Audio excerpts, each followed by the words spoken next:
This is the Solid Signal Podcast for the week of June 11th, 2018. And this is the week that DirecTV starts to make public the changes that they have been making to the new Genie menus. You know, the Genie menus came out in about November, I'm guessing, and they were not well received. And I got to say, I'm a little surprised, and I suspect some other folks over in the halls of AT&T were surprised just how venomous the reaction was in some quarters. You know, okay, they did make the text smaller and they made it thinner, and there were a lot of people who didn't like that. There were a lot of other advanced features that they got rid of that, you know, the really high-tech people also kind of didn't like. So this was a lose-lose in a lot of ways. Unfortunately, the new inexperienced people didn't like it. The really experienced people didn't like it.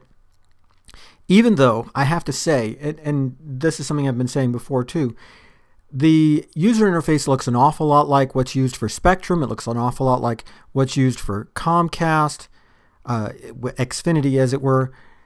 It doesn't exist in a vacuum. And it also looks a lot like DirecTV's iPad app. So this is something that's been out there for a while in a lot of ways, and yet it seems like there was just this big hoopla.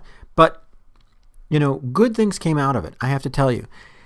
One thing that I've always been impressed by with DirecTV and now AT&T is how much they do listen.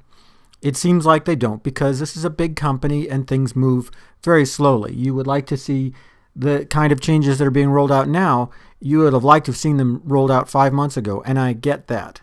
But unfortunately, it takes a little time.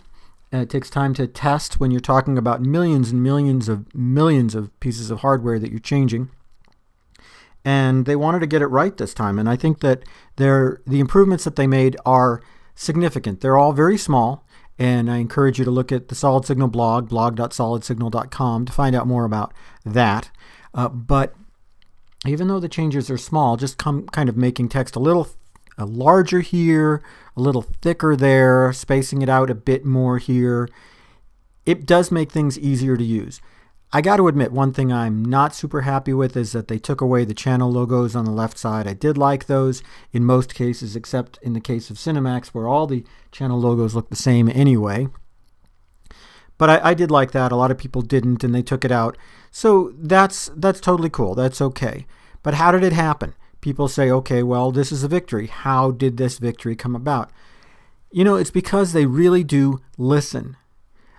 When you comment on social media, whether it's on blog.solidsignal.com or somewhere else, if you call the DirecTV customer support number, if you talk to a DirecTV dealer like solidsignal.com, they really do listen. They log all that stuff.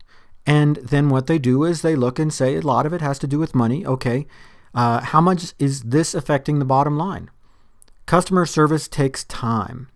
Responding to social media takes time, and it's not 100% all about money, but they do what is called a cost-benefit analysis. They try to figure out how much these problems are costing them and how much it's going to cost them to fix them, because everything takes time. As I said, engineers have to write a fix. It has to be tested, and so everything does really rely on money to some extent. I wish it were a little bit more altruistic, but there is that.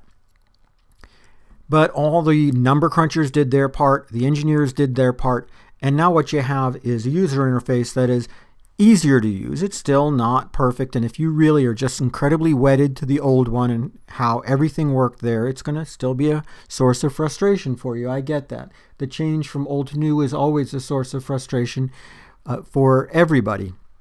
And I would say especially for the satellite TV demographic, which is honestly getting a bit older and older as we talk about it.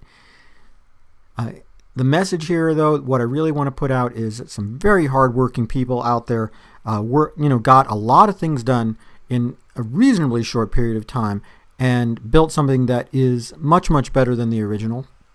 And I'm sure will continue to improve.